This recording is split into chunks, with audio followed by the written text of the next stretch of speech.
안녕하세요 여러분, 세상돌아보기입니다. 오늘은 26년 3월 12일이고 목요일입니다. 오늘도 다른 날과 다르지 않게 아주 중요한 일들이 많이 발생을 했습니다. 러시아와 미국이 특사들끼리 경제협력 방안을 아주 잘 논의했다, 이런 이야기가 나왔어요. 근데 두 나라가 경제협력에 대해서 논의를 한다는 것 자체가 우리나라 언론에서는 있을 수 없는 일이죠. 그리고 지금 이게 이제 제가 지금 녹화를 시작하는 지금 시점에서 한 몇 시간 전에 나온 기사예요. 바깥에도 지금 검색을 해보니까 해외에도 지금 이 소식을 아직 나르고 있지 않아요. 엄청나게 중요하거든요, 이 시점에. 다른 맥락과 연결시켜 보면은 이게 이제 이란전이 해소가 된다는 것은 당연하고, 이란과의 어떤 핵 협상 방안, 그리고 러시아가 주장한 우크라이나의 종전, 그리고 국제기구를 통한 미국과의 1대1이 아닌, 거기다가 북한까지 패키지로 들어가는, 왜냐하면 지금 엄청나게 서두르고 있거든요. 플로리다로 푸틴의 특사가 키릴 드미트리예프라는, 여러분한테 몇 번 소개해드린, 좀 이따 나옵니다. 특사가 플로리다까지 날아갔는데 푸틴과 트럼프가 통화를 한 게 이틀 전이에요. 그러니까 통화 끝나자마자 바로 간 거예요. 그러면은 그 통화의 앞뒤로 있었던 러시아의 요구 조건은 다 수용된 것이다. 여기서부터 더 이상 이란전이 안 끝난다, 계속 더 확전될 것 같다, 이건 아닌 거예요. 그건 전부 다 연막탄인 거예요. 이란까지 심지어 발을 담그고 있는 거예요. 국제적인 위기를 계속 고조시키고 있는 거예요. 두 가지 목적이 있습니다. 하나는 그래서 러시아의 석유가 필요하다는 거, 그게 아마 드러내놓고 먼저 이야기해야 할 어젠다라고 보여지고, 두 번째는 어떤 자본들의 움직임들이 눈치를 못 채게, 그래서 갑자기 전개되는 새로운 어떤 시나리오들이 갑자기 청천벽력처럼 다가오게, 물론 좋은 쪽으로 했지요. 거기에 이란까지 발을 담그고 있다? 그러면은 우리나라에서 발생했던 주한미군이 패트리엇 미사일 빼가고 사드 빼가고 하는 것도 말이 돼요. 국방부 장관이 같은 시기에 전자권 환수 이야기하는 거, 어떻게 다 차근차근 다 준비가 되어 왔던 거죠. 이 모든 것이 왜 이렇게 빡세게 벌어지나, 며칠 사이에. 그리고 지난 주말에 김정관 장관이 캐나다에 출장 간다 그랬다가 그게 아마 목요일 정도 나갔을 거예요. 근데 주말에 돌아올 때 미국에서 돌아왔어요.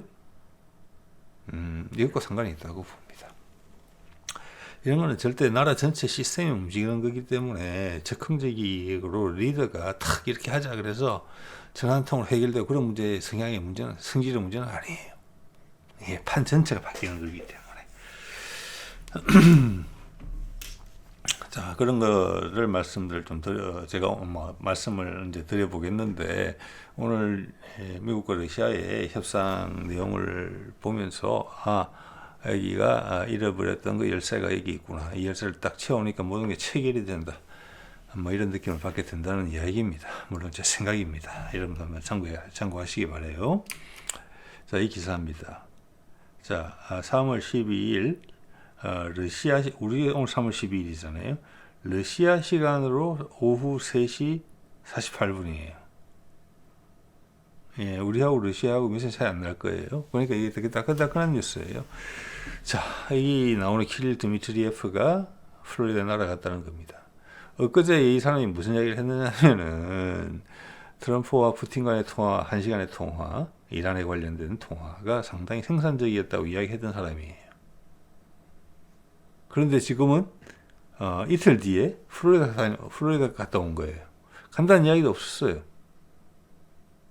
근데 만났다고 그 이야기를 자기가 SNS에 올리고 그런 거거든요. 자, 이것은 이 미팅이 잘 됐다는 것을 의미합니다. 그 미팅이 아마 파토가 났으면은 소리 소문 없이 그냥 돌아왔을 거예요. 아무 말도 안 하고. 과거에도 몇 번 플로리다 간 적이 있었어요.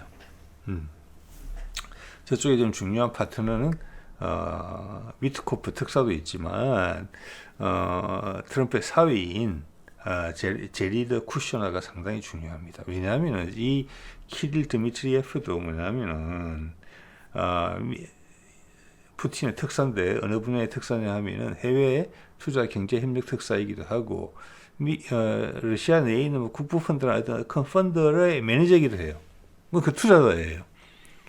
예, 그러니까 트럼프 사위인 제리드 쿠셔너랑 상당히 비슷한 사람이에요.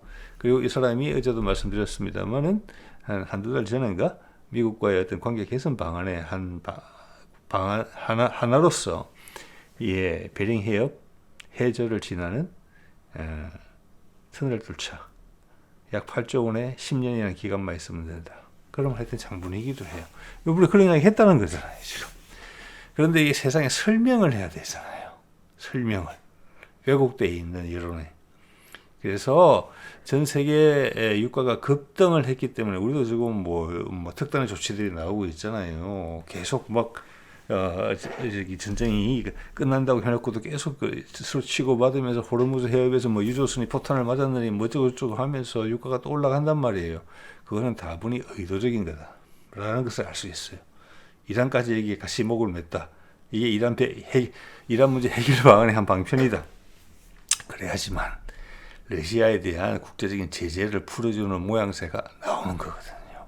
명분이. 예, 이거 엄청나게 계산 많이 된 겁니다. 치밀하게. 예. 그리고 뒤로는 둘이 협상하잖아요. 일단 잘 될 거라고 본다는 것이고, 임박했다는 겁니다. 임박했다. 그리고 여기에는 제가 짐작한 데는, 일단 러시아의 주장으로만 보더라도, 우크라이나 건과 이란 건이 같이 엮여 있어요. 그리고 국제기구가 그것을, 그 협상을 지켜본다.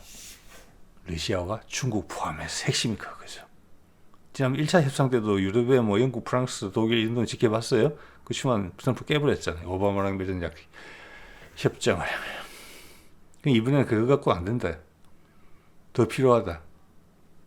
이 러시아와 중국이 들어간다. 거기는 지금 이란의 새로운 지도자를 인정한 쪽이죠. 미국이 만만해 볼 수 있는 상대가 아니죠. 자, 그것을 다 아우르는 틀을 고르다 보니까 유엔 안보리의 다 회원국이더라. 좋네. 유엔이라는 틀도 사용할 수 있고. 그래서 그들이 지켜보는 가운데 이 약속의 이행 여부를 챙기겠다. 협약을 하겠다. 그래서 너 믿을 만하다. 그게 러시아의 제안이었고 오늘 뒤에 나옵니다만은 이란의 대통령이 한 이야기도 그거예요. 근데 그 정도 크게 부릴 거면 북한도 거기 따라 들어와야죠. 그럼 그 약속을 어기기가 더 힘들어지니까 한 나라도 아니고. 자, 이게 트럼프의 계획이었다면 이게 얼마나 세계적인 이벤트가 되겠습니까? 엄청난 이벤트죠. 그 전과 후로 인류의 역사가 달라질 정도 되는 거예요. 우리는 그 실무적으로 준비를 착실히 하고 있어요. 우리는. 자, 이재명은 그 탄력을 이용해서 부동산 문제 뭐 농지 부분도 있죠. 싹 해서 우리나라의 100년 대계를 세울 거예요. 예, 남북 교류 밑바탕을 마련할 거고, 또 젊은 세대의 표심을 다시 확보할 거예요. 그리고 민주당 내 수박들을 몰아내면서 민주당 개혁을 밀어붙일 거예요. 지금의 힘만으로는 부족해요. 이 정도 탄력이 붙어줘야 돼요. 이러면은 아까 좀 전에 말씀드린 그런 방식으로 이 문제가 해결이 된다면 이게 서서히 어떤 상황을 극복하면서 많은 사람들의 어떤 뭐라고 할까 집합된 어떤 지적인 활동의 결과물이거든요. 예. 이렇게 되면은 우리 국민들의 마음도 쉽사리 돌아간다. 북한의 인민들 우리한테 갖고 있는 적개심도 넘어갈 수밖에 없다. 한 나라 문제가 아니라 패키지로 가는 큰 뭐라고 할까 지각 변동이거든요. 그럼 우리도 따라가기가 좋아요. 북한 사람들도 따라오기가 좋아요. 즉 남북한이 다시 섞일 때 넘어야 될 벽들이 낮아지는 거예요. 줄어들면서. 야, 이거 대박인 것 같습니다. 네. 자. 어쨌거나 키릴 드미트리예프는 플로리다까지 날아가서 미팅을 했어요. 자, 이거 보면 이제 좀 제가 언급 쭉 드렸었죠. 1시간 통화했고 잘 됐다 이야기한 거죠. 그 당사자가 키릴 드미트리예프였습니다. 그때 이 사안을 우리나라는 보도도 안 했죠. 로이터가 보도할 때는 이란 것만 이야기했어요. 자, 그 다음날 무슨 이야기가 나왔습니까? 푸틴이 러시아가 이란 새로운 지도자 인정한다. 중국도 인정한다. 전쟁 끝난 거죠. 그 지난 주말의 이야기예요. 그리고 트럼프도 이야기했죠. 전쟁 끝났다라고. 네. 이란의 해군과 공군을 다 절멸시켰다. 이 이야기 잘 된 거예요. 그대로 한 거예요. 그때 푸틴이 이야기한 것을 우크라이나 것도 같이 해결해야 된다. 그래서 제가 이렇게 질문을 제목을 잡았었죠. 북한도 포함되나. 지금 봐서 포함될 가능성이 높다. 우리도 꾸준히 움직이고 있으니까. 예. 자, 이 중요한 내용이니까 드미트리에프 기사 내용을 한번 볼게요. 자, 이건 뭐 여러분한테 뭐라고 드린 건 아니고 제가 여러분한테 말씀드리기 좋게 하려고 표시를 해놓은 겁니다. 아까 말씀드린 것처럼 이 사람은 투자 전문가입니다. 투자 전문가. 예, 저쪽 파트너가 트럼프 사위 제일 쿠셔너도 투자자죠. 예, 그래서 이게 지난번 이란에 압박을 가할 때도 트럼프가 공개적 언에도 노출된 부분은 이란을 경제적으로 부흥시키겠다. 당연히 미국 돈을 든다는 이야기도 뒤에 당연히 숨길 수 있는 거죠. 그 방향으로 해법을 찾고 있다는 거예요. 그렇지만 전 세계 사람들한테 펼쳐질 때는 평화, 전쟁이 없어진 평화를 강조하면서 다급화 세상으로 가겠죠. 자, 그때 또 어떤 내용이 나오냐면은 푸틴의 지시하에 나는 갔다 온 것이다라고 이야기를 분명히 하고 있어요. 엄청나게 급하게 움직인 거죠. 이틀 전에 푸틴하고 트럼프하고 통화했고 그 통화에서 언급된 내용이 다 잘 됐다는 겁니다. 푸틴이 제시했던 내용. 우크라이나 건 최소한 잘 해결된 거예요. 같이 묶음으로 간다는 거예요. 자, 이 사람에 따르자면은 양쪽 실무진들이 무슨 이야기를 했는고 하니 러시아와 미국의 관계를 회복시킬 수 있는 공동 프로젝트에 대한 이야기를 나눴고 이거 베링해에 분명히 들어있다고 저는 생각합니다. 해저 터널. 예. 그거하고 현재 글로벌 어떤 에너지 파국에 대한 이야기를 나눴다. 이것은 러시아의 명분을 트럼프가 만들어준 거잖아요. 거기다가 이란이 이조선을 공격함으로써 이 분위기를 더 띄웠으면 야, 러시아가 반드시 들어와야 되겠구나. 이제는 이걸 모를까요, 알까요? 안다고 봐야죠. 예. 그래서 뭐 잘 됐다는 내용이고 위트코프 쪽도 잘 됐다는 이야기를 한 거예요. 자, 이것은 많이 다르죠, 많이. 여태까지와는 우크라이나의 우자도 언급이 없잖아요. 이런 묻어서 가는 거예요. 그건 다 된 거예요. 자, 이런 국면으로 이거는 처음부터 계획된 건 아니에요. 아까도 말씀드렸지만 집합적인 노력과 지혜의 결합체예요. 그게 우리도 관여되어 있다고 보고요. 아까 김정은 장관 방미도 이야기했잖아요. 지난 주말. 지난 주말에 엄청난 결정들이 다 이루어진 거예요. 이제부터 실행 단계에 들어섰다 이렇게 봐지는 거죠. 러시아를 국제무대에 대비시키기 위한 눈물겨운 노력들이 있다. 이렇게 해석할 수 있다는 겁니다. 심지어 이란의 제스처도. 심지어 트럼프가 전쟁이 끝났다고 이야기해놓고도 뭐 전쟁이 더 커질 것처럼 막 변죽을 올리는 거랑 마찬가지죠. 자, 이거 빠른 시간 내에 뭐가 해결될 것 같다는 느낌이 좀 드네요. 자, 우리 MBC 뉴스 보면 이런 걸 이제 쏟아내는데 어떤 식으로인지 이걸 설명하지를 못하고 있거든요. 이게 이제 오늘 맥락에서 보면 다 설명이 되죠. 타스의 보도를 균형점으로 저쪽 어떤 반대점으로 삼으면 균형이 딱 잡혀요. 트럼프 유가 급등 등 오판했나 참모들 부차적 문제로 치부. 이 말은 이란을 공격하는 데 있어서 유가가 이만큼 폭등할지 몰랐다라는 이야기를 하는 거예요. 그걸 실수했다는 이야기예요. 여러분 실수로 보이십니까?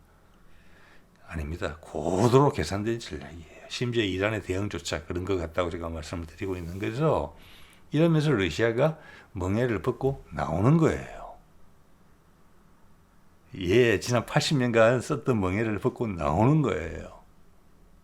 그리고 다음 스테이지는 이때까지 또 비슷한 멍해를 쓰고 있었던 이란과 북한이 그 멍해를 벗는 거예요. 예, 자, 하늘만이 알겠습니다만 사람들의 노력은 이만큼 진행이 됐고요.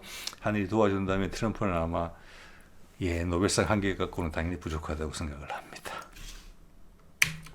그다음 이것도 재밌죠. 그래서 제가 이란 이야기를 하는 겁니다. 이란 대통령이 이런 말을 했다고 MBC에 나왔죠. 유일한 종전 방법은 침략 재발 방지를 보장하는 것이다.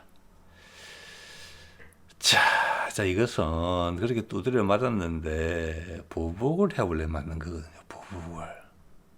예, 죽음을 불사하고 보복하겠다. 근데 그게 아니라 마칠 걸 전제로 하는데 이대로 마치면은 미국이 또 치면 또 맞아야 된다. 엄청나게 약한 모습을 보이는 거예요. 이란 입장에서는.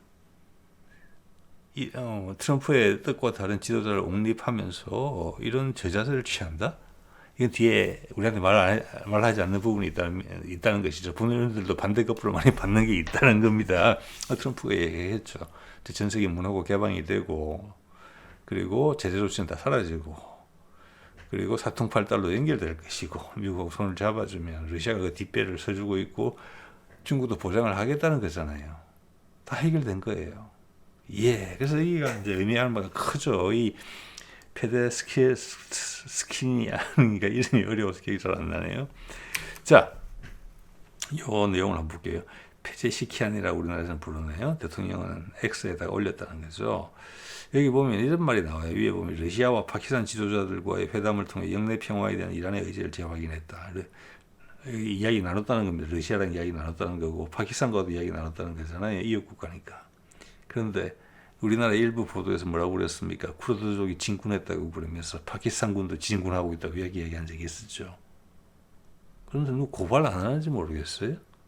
가짜뉴스잖아요. 100%.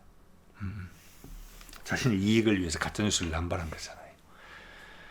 자, 페제스키안 대통령은 시온주의자 정권과 미국에 의해 촉발된 이 전쟁을 끝낼 유일한 방법은 이란의 정당한 권리를 인정하고 배상금을 지급하며, 이게 핵심 나오죠. 공격 행위 방지에 대한 확고한 국제적 보장을 하는 거.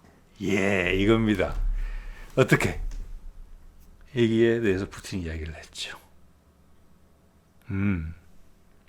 유엔 안보리 이사국 5개국, 중국, 한쪽은 미국 편만 드는 영국, 프랑스, 독일에 추구해서 반대적 의견을 가지고 있는 러시아와 중국도 같이 이것을 업적으로서 사인을 해라. 그 이야기입니다. 자, 그렇게 되면 유엔이라는 거에 값어치도 올려줄 수가 있어요. 자, 이러면은 유엔도 엄청나게 환영하겠죠. 그렇다고 유엔이 뭐 영원히 갈 것 같지는 않습니다만은, 수명 얼마 안 남았을 것 같습니다만은, 자, 이것은, 이 아이디어는 러시아의 아이디어를 사실은 이란 대통령 페제시키안이 재방송한 것이고, 여기에 대해서는 트럼프도 그렇게 생각하고 있다는 겁니다. 그래서 이게 해결 방안이에요. 셋 다 합의되어 있고, 유럽은 유엔은 시키면 할 거예요. 얼마 안 남았다는 거예요, 좀. 핵심은 여기에 북한이 올라타느냐 안 하느냐인데, 지금 한반도 남부에서 전쟁이 끝났음에도 불구하고 패트리하고 사드를 빼간다. 상징적인 부분이죠. 특히 사드 같은 경우는, 예. 자, 그렇기 때문에 엮일 가능성이 높다고 본다는 거고, 그게 최적의 방법이에요, 지금. 트럼프가 시간이 별로 없거든요. 오늘 마침 모닝 컨설트 지지율 데이터가 나왔어요. 좀 이따 보여드릴게요. 트럼프는 하루하루가 급해요. 그의 정치적 어떤 기반도 흔들리고 있고, 또는 미국의 어떤 새로운 어떤 경제적 위기가 올 가능성이 되게 높아요. 예. 그것 때문에 베네수엘라 거쳐서 지금 이란 거쳐서 이렇게 가고 있는 거예요. 하루하루 연명하는 하루살이하고 비슷해요. 어떻게 보면 트럼프는. 자, 예전에 제가 3월 8일 날 보여드렸던 거죠. 미국의 이란에 대한 접근 방식과 러시아의 접근 방식은 대단히 다르다. 다른 이야기 했다는 거고, 지금 미국의 입장이 반대하는 거고, 그 밑에 가운데 내용에 보면은, 이제 새로운 지도자가 선정됐다. 이때가 3월 8일이에요. 3월 8일이면은, 지난 일요일이에요. 며칠 전. 푸틴이 이야기했죠. 우크라이나전에 대한 진실이 밝혀져야 된다. 그리고 라프로프 외상이 오른쪽에서 이야기하죠.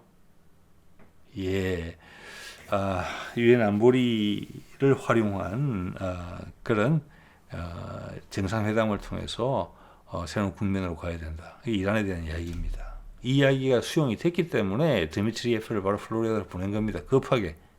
다 급해요, 지금. 예. 자, 한번 더 정리를 해보자면 3월 8일에 지난 일요일 날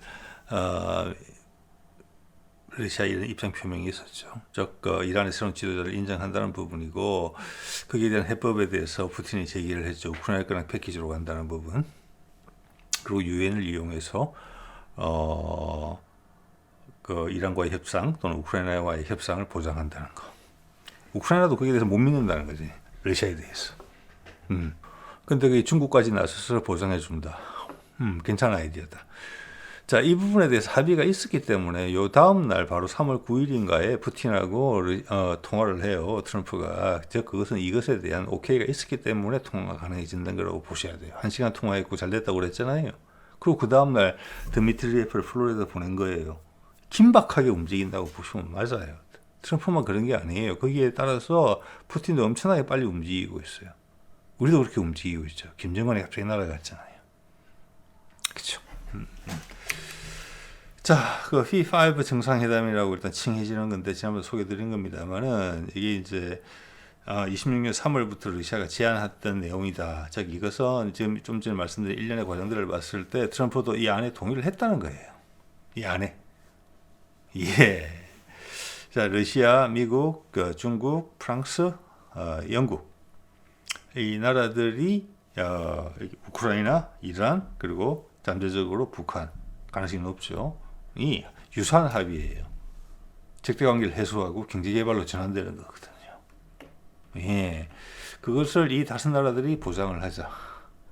지금 뭐 북한도 그렇고 제일 찝찝한 게 우크라이나는 러시아하고만 협상을 한다는 게 합의를 한다는 게 불안하죠. 자기는 미국의 사주를 받고 그렇게 일이 벌어졌는데 미국은 싹 빠지고 우크라이나 대 러시아만의 1대1로 협상을 중진 협상을 한다. 엄청나게 불안하겠죠. 우크라이나 입장에서. 이란 양이 좀 전에 들었고 북한도 마찬가지예요. 거기는 한국이라는 남한이라는 또 그런 존재가 또 보상을 해야 되는 부분도 있지요. 자, 여기서 중국이 들어온다는 부분. 지난번에 에이펙 회담에서 트럼프가 김정은을 만나지 못하고 돌아가면서 자기가 잘못했다고 이야기했던 부분 중에 하나가 뭡니까? 중국하고의 관계를 내가 고르지 않은 것이 내 실수였다. 내 잘못이다고 이야기했어요. 솔직하게.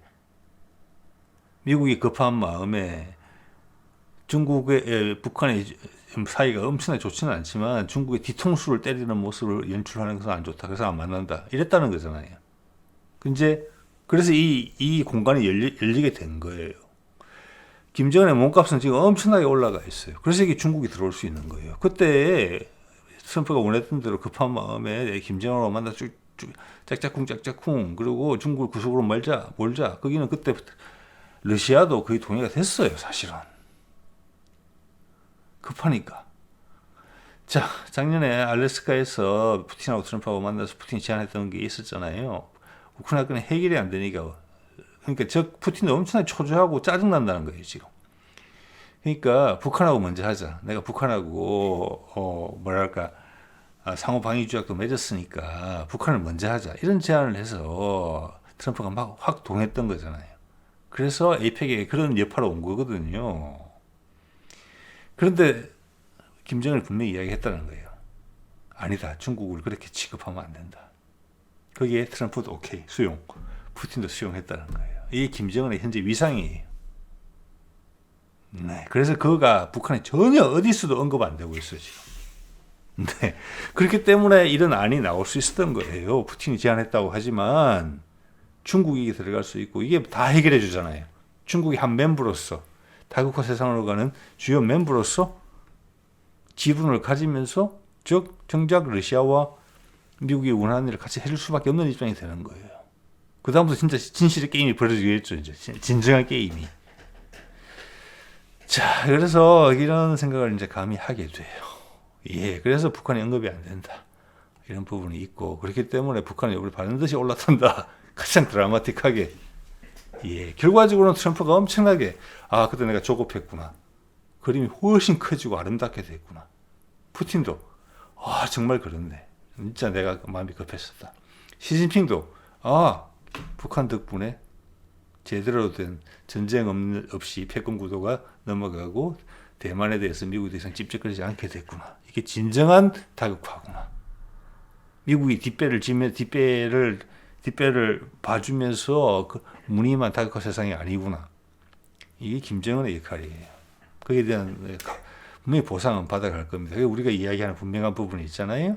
체제 보장이라는 부분. 네.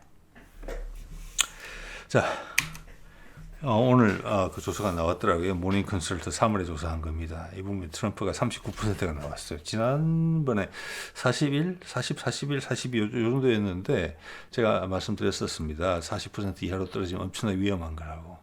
옛날에 바이든이 36%가 된 적이 있었어요. 집권 초기에. 그때 오바마를 위시해서 민주당의 실세들이 바이든 탄핵해야 된다 그 말 나왔었거든요. 지금이 그런 거예요. 이거 엄청나게 위험한 겁니다. 그래서 11월에 중간 선거 가면은 탄핵될 수도 있다. 아니면 식물인간 될 수도 있다. 이런 이야기 나오는 거예요. 그 전까지 뭔가 해야 돼요. 자, 그러면 여름철은 아니거든요. 10월 달은 너무 촉박하고 봄에 뭐 해야 된다는 거예요. 지금이죠.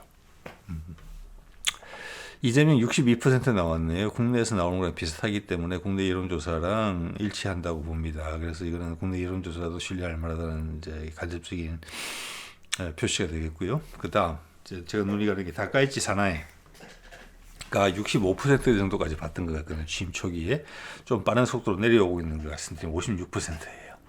제가 이걸 왜 언급드리려고 하니 북미 관계 개선에 대해서 일본이 엄청나게 반발을 할 수가 있거든요. 특히 다카이치 같은 경우는 아베의 후신이잖아요. 자, 그래서 이런 부분 일단 참고가 추이를 좀 지켜봐야 되겠고요. 이재명은 다카이치 초기에 비해서 오히려 올라갔어요. 그때 50% 후반대였는데 지금 모닝 컨설트에서 60% 넘은 건 처음 봅니다. 예. 지지율만 따지면은 전 세계 공동 2위예요. 예. 여기 보면 트럼프가 지금 여기 39%로 나와 있죠. 싫다는 사람이 55%. 이거 위험한 겁니다. 미국 기준으로 엄청나게. 예. 그 시간 별로 없어요. 뭔가 반전 카드가 필요해요. 이제는 거기에 대해서 푸틴만 적극적으로 대응해 주는 게 아니라 시진핑도 적극적으로 대응해 주는 거예요. 자, 아시다시피 3월 31일에 중국을 가게 돼 있어요. 그 전까지 반전이 있어야 돼요. 그래야지 모양새가 나와요. 중국까지 갔다 와서 모양새가 나오면 안 돼요. 그러면 중국의 영향력이 보이는 것이기 때문에 여러분 한번 생각해 보십시오. 저는 그렇게 보거든요. 그래서 트럼프가 지금 푸틴이 지금 서방 언론에서 전혀 나타나지 않는 거잖아요. 트럼프가 다 결정하는 거거든요. 근데 중국 갔다 와가지고 갑자기 좀 전에 말씀드린 새 나라하고 유엔 밑에서 그림을 딱 잡는다? 그러면 트럼프가 원하는 위상이 좀 줄어들죠. 그것을 중국은 축하를 해줘야 되는 입장이었어요. 그 전까지 내가 다 만들어 놓고 실제 만들어 가는 거니까 트럼프가 어떻게 보면. 예. 자, 그러면 3월 달이라는 기대를 계속 가지게 돼요. 네. 3월 30일 전에 뭔가를 하겠고. 그다음에 BTS 3월 21일이 또 있기 때문에. 예. 그걸 딱 안 맞추더라도 중국 가기 전까지는 어떻게 하고자 하는 게 있고, 지금 푸틴도 겁나게 빨리 움직이잖아요. 네. 다 됐어요, 이제. 유엔은 부르면 되는 거니까. 우리는 이미 북한 쪽하고 소통하고 있으니까 북한 다 이해했을 거예요. 타이밍만 고르면 되는 거예요. 드라마틱하게. 자, 그리고 이곳은 이제 밑에 쪽 하위 그룹인데 영국과 독일, 프랑스가 나란히 꼴찌 앞잡이입니다. G7 망가진 거예요, 이제. 완전히. 이렇게 바뀐 거예요. 이 동네가 어떤 동네, 이 지지율 17%, 20%, 24%가 뭐냐. 윤석열이 대통령으로 있을 시절에 주로 놀던 그 지지율이거든요. 19등, 20등, 21등, 22등도 하고. 자, 한 1년 사이 얼마나 세상의 무게중심이 많이 바뀌었습니까, 여러분. 이거 보십시오. 예. 자, 윤석열이 있을 때 지금 여기 뭐 영국, 프랑스, 독일 이 정도는 중위권 정도는 있었어요. 순위로 봐서 22개국 중에 한 12에서 왔다리 갔다리 했어요. 근데 지금 꼴찌잖아요, 나란히. 이렇게 세상이 빨리 바뀌어도 되는 겁니까, 여러분? 자, 이거 그러면은 우리나라에서 발생한 게 우리나라는 무관하냐, 북한하고 연계성을 확인할 수 있는 부분이 이거죠. 매우 꼼꼼히 신경을 쓰고 있죠. 패트리아 빼고 사드 뺐다. 자, 이것은 중국과 북한에 대한 어떤 뭐라고 할까, 미국의 입장 표명이죠. 그렇죠? 북한에 대해서는 너희 때려도 우리는 맞는 수밖에 없다. 나는 너희를 믿는다. 예, 푸틴이 저 정도까지 움직이는데 상호 방위 조약을 맺고 있는 북한이 함부로 움직이겠습니까? 아닙니다. 우리가 지금 미국하고 대등한 것처럼 북한도 러시아랑 거의 대등한 것 같거든요. 그래서 이것은 분명히 연동이 되어 있다. 이것을 알 수 있는 것이고, 자, 그래서 지난 주말에 김정관 장관이 미국에 몰래 거짓말, 우리 국민들한테 대국민 거짓말을 하면서 미국 가서 협상을 하고 왔죠. 그래서 돌아와서는 뭐 상호관세 잘 될 것 같다는 이야기 들었다. 이거 하려고 그렇게 급하게 출장 그런 말 하려고 같다? 아니죠. 자, 그것은 다른 중요한 이야기를 했다는 거고, 그것은 이 바뀐 틀에 대한 이야기를 했다고 봅니다. 자, 패키지로 지금 우크라이나, 이란, 북한 건데 어차피 틀은 같잖아요. 거기서 행동으로 옮겨서 그들 나라 국민들이 피부로 느낄 만큼 또 미국의 트럼프의 어떤 욕구를 부응할 만한 스피드로서 그들의 어떤 체감을 할 수 있는 인프라를 깔아주는 것을 할 수 있는 파트너는 한국밖에 없습니다. 물론 우리한테는 이게 다 돈이에요. 근데 우리 일이 엄청나게 많아지는 거예요. 북한도 해야 돼, 이란도 해야 돼, 우크라이나도 해야 돼, 아프리카도 해야 돼. 예. 자, 이런 것이고, 자, 요 다음 슬라이드는 뭐냐? 이게 오늘 제가 본 건데, 강원도 삼척? 예, 원래 이제 강원도 쪽이 뭐냐면, 전라도 쪽은 이제 신재생 에너지라 그래가지고 바람하고 풍력하고 태양광이고, 동해안 쪽은 수소로 돼 있어요. 왜냐하면 초창기 수소는 가스에서 만들어야 되거든요. 저렴하게. 그 가스는 러시아에서 와야 됩니다. 그게 항구를 통해서 오기도 가깝고 향후 남북 소통이 되게 되면은 가스관으로서 올 거예요. 북한을 통해서. 그럼 그걸로써 수소를 만들어요. 수소를 액화시켜서 보관하고 수출하고 또 파이프라인으로 국내에 깔고 우리 지금 도시가스 깔듯이 그런 것을 하는 실정센터를 정부 자금을 2,700억 정도 받았다잖아요. 지금. 그게 간다는 거예요. 즉 에너지 전환 부분이 계속 간다는 거예요. 자, 수소 부분 얼마 전에 그 이름 그거 기억하셔야 돼요. 새만금에다가 뭐 현대 자동차 그룹에서 7조인가 9조 투자한다고 했을 때 그 중에 중요한 부분 중에 하나가 수전해 플랜트를 만든다는 거였어요. 바닷물을 분해해서 수소를 만드는 공장을 짓겠다 그랬거든요. 즉 이 말은 지금 실정 사업을 삼척에서 한다는 것은 거기가 러시아랑 가깝기 때문에 그런 거예요. 그래서 일단 저장을 하고 액화를 바꿔서 전국에 까는 거예요. 또 수출하는 그걸로 쓸 수 있어요. 즉 이것은 뭐냐? 우리가 현대자동차 그룹의 투자 방향을 또 봤을 때 기초 기술이 확보되어 있다는 거예요. 다 가격 경쟁력을 갖춘. 그것을 이제 실정하는 단계, 스케일업이라고 그러죠. 공장에서. 파일럿이라고 그러기도 하죠. 공장 다니시는 분들 아실 거예요. 조금 실험실 수준이 아니라 공장 수준과 비슷한 초창기 수준으로 만들어서 한번 해보는 거예요. 자, 라인 까는 것은 이것은 향후 수소, 액화 수소를 향후 목표는 액화예요. 액화 수소를 전국에 지금의 기름값보다 싸야 되는 거거든요. 자, 그런 것이 계속 움직이고 있다. 그 기사 오늘 났다니까요. 멈춘 게 아니에요. 원자력 발전소 추가로 뭐 2기 건설한다고 한다는 게 아니에요. 이건 그대로 가는 거예요. 이래야지만 전 세계가 어렵죠. 지금 이 세상 어떤 나라를 다 가보세요. 다 물가 올랐다고 그래요. 다 힘들다고 그래요. 다른 나라는 좋을 것처럼 보이죠. 아니에요. 우리나라 상대로 괜찮은 편이에요. 전 세계 경제가 침체되어 있단 말이에요. 지금 새로운 투자처가 없으니까 투자 지역이 없고 새로운 기술이 등장해 줘야 돼요. 새로운 기술도 없고 새로운 기술이 그래서 트럼프가 보는 방향은 차세대 에너지 아까 거기서 나왔잖아요. 지금 아까 러시아도 첫 번째는 기술의 표준 대표적인 게 에너지죠. 그리고 차세대 원전 해서 싹 바꾸는 거예요. 더 효율적으로 바꿔야 되겠죠. 그게 더 효율적이니까 사람들이 움직일 거 아니에요. 뭐 공해가 없으니까 움직인다 그건 아니에요. 그렇게 가고 또 하나는 시장을 넓히는 거죠. 그럼 무역으로도 이란도 그렇고 아프리카 지금 가나 대통령 와 있잖아요. 중앙아시아, 북한, 즉 패권 구도사에서 그 경계선의 위치에서 개발이 안 됐던 데가 사통팔달로 뚫리면서 혈맥이 뚫리면서 우리 동양의학에서 이야기하는 그런 부분이 활성화된 두 가지 시장의 확대라는 부분이 있고 하나는 새로운 기술, 새로운 표준의 채용. 자, 과거 오바마 시절에 엄청나게 그걸 많이 했어요. 마지막 불꽃이었죠. 전 세계 자유무역 협정. 근데 그것은 그 서방의 틀 내에서만 했던 거예요. 금방 꽉 차서 시장이 안 커지잖아요. 그러니까 다시 보호무역으로 돌아가잖아요. 트럼프식으로. 그래서 그걸 다 뚫겠다는 거예요. 이런 엄청나게 큰 패키지 두 가지.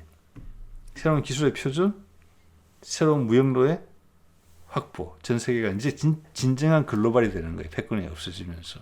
그러면서 전쟁이 없어지는 평화의 메신저가 되겠다. 작은 전쟁은 많아질지 몰라요. 그렇지만 큰 나라 간의 핵전쟁의 가능성은 줄어든다. 이런 부분들을 지금 보고 있는 거죠. 예, 짧은 시간에 후다닥 지금 발생할 가능성이 높아요. 특히 러시아하고 미국이 움직이는 걸 봤을 때 다른 게 다 세팅 다 됐다는 거거든요. 그들이 그렇게 한다는 게. 유엔이 갑자기 문지방이 닳도록 지금 바빠졌을 가능성이 있다고 봅니다. 예.